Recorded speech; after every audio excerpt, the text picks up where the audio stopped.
Assalamualaikum dan selamat pagi murid-murid. Bertemu lagi hari ini bersama dengan Cikgu Syah untuk PDPR Bahasa Melayu tahun 2 unit 14 Hidup Berbakti.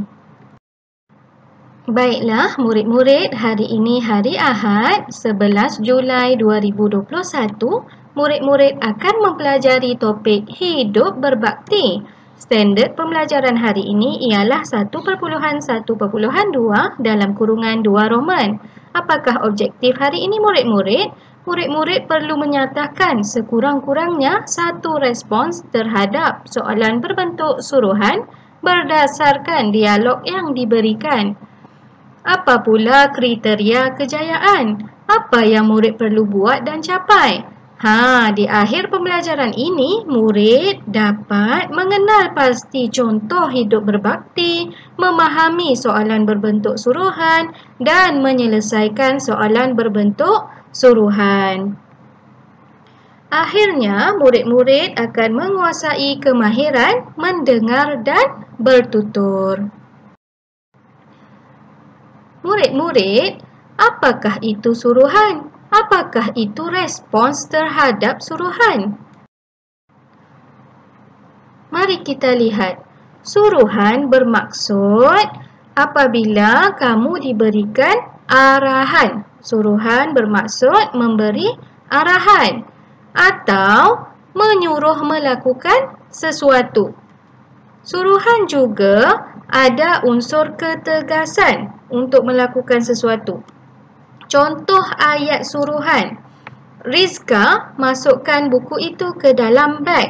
Jadi bagaimana untuk respons terhadap suruhan ini? Jom kita lihat. Baiklah ibu, saya akan masukkan buku itu ke dalam beg. Okey, jadi Cikgu Syah harap kamu faham akan respons terhadap suruhan. Apabila seseorang itu memberi tahu kamu untuk melakukan sesuatu dengan ketegasan. Jadi, kamu perlu respons dengan menggunakan ayat seperti yang Cikgu Syah terangkan tadi. Baiklah, murid-murid sila ambil buku teks Bahasa Melayu Jilid 2, buka muka surat 7. Hari ini murid-murid akan buat aktiviti kemahiran mendengar dan bertutur iaitu menyatakan respons terhadap suruhan bagi tajuk Ayahku Guru. Baiklah, tugasan hari ini murid-murid perlu buat apa? Buka muka surat 7 tadi, lihat ada 4 watak. Watak yang pertama ialah Hasan, watak yang kedua ialah Alice, watak yang ketiga dan yang keempat ini murid boleh letak sendiri nama yang murid sukai. Macam Cikgu Syah letak watak yang ketiga namanya Firas dan watak yang keempat namanya Firhan.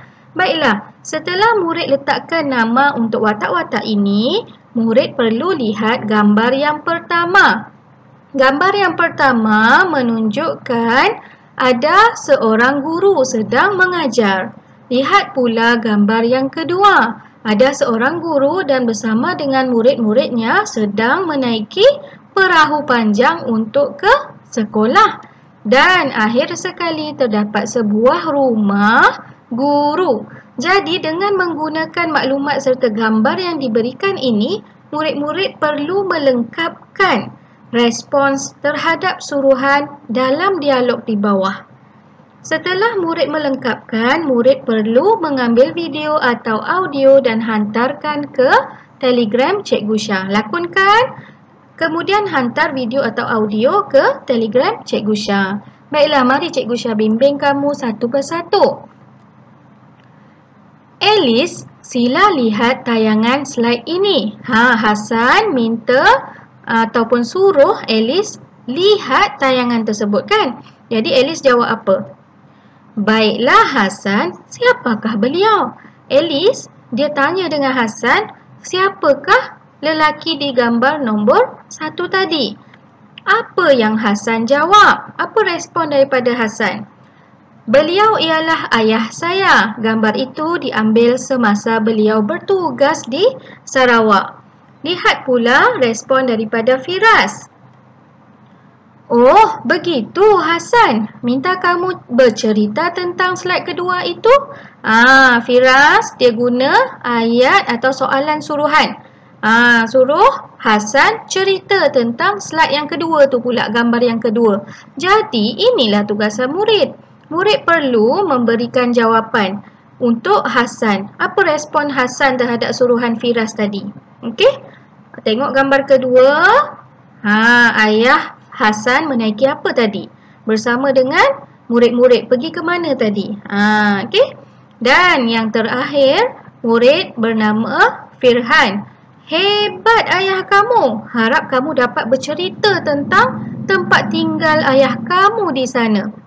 Baik, sekarang Firhan pula suruh Hasan cerita tentang tempat tinggal ayahnya di Sarawak. Jadi, murid perlu lihat gambar yang ketiga dan berikan respons yang sesuai. Ingat ya murid-murid, sila ambil video atau audio lakonan ini dan hantar ke Telegram Cikgu Syah kerana Cikgu Syah akan rekodkan pentaksiran bilik darjah untuk akhir tahun.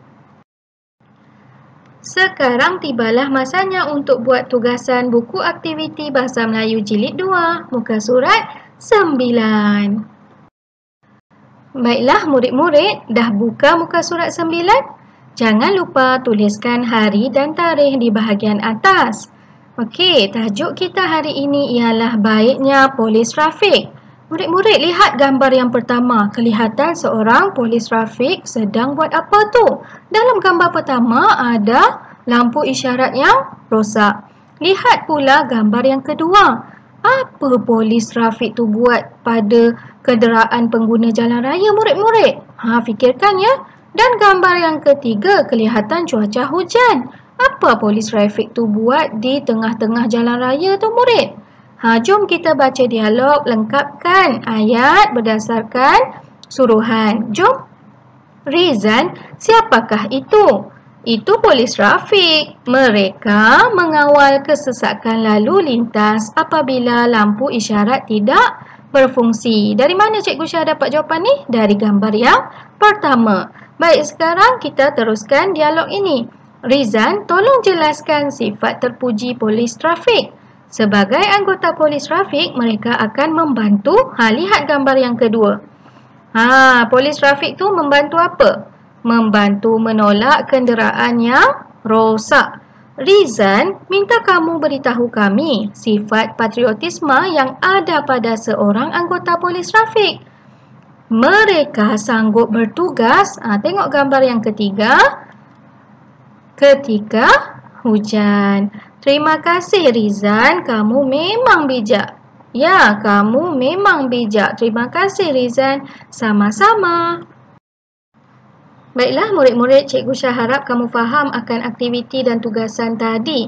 Baiklah, secara kesimpulannya kan murid-murid, hidup berbakti ini ialah melakukan atau memberi jasa kepada seseorang, masyarakat dan negara. Baiklah, mari Cikgu Syah terangkan kepada kamu. Jika seorang polis, apakah baktinya? Bakti seorang polis ialah menjaga keselamatan masyarakat dan negara. Bakti seorang doktor pula ialah merawat pesakit. Guru pula mereka akan mendidik dan pekerja pembersihan ini akan memastikan kebersihan terjaga. Dengan tugas daripada keempat-empat mereka ini dapat mengurangkan penularan COVID-19. Jadi sama-samalah murid-murid kita membantu frontliners ini untuk hidup berbakti menghapuskan COVID-19 di negara kita. Tamat sudah pembelajaran kita hari ini. Terima kasih. Bye. Assalamualaikum.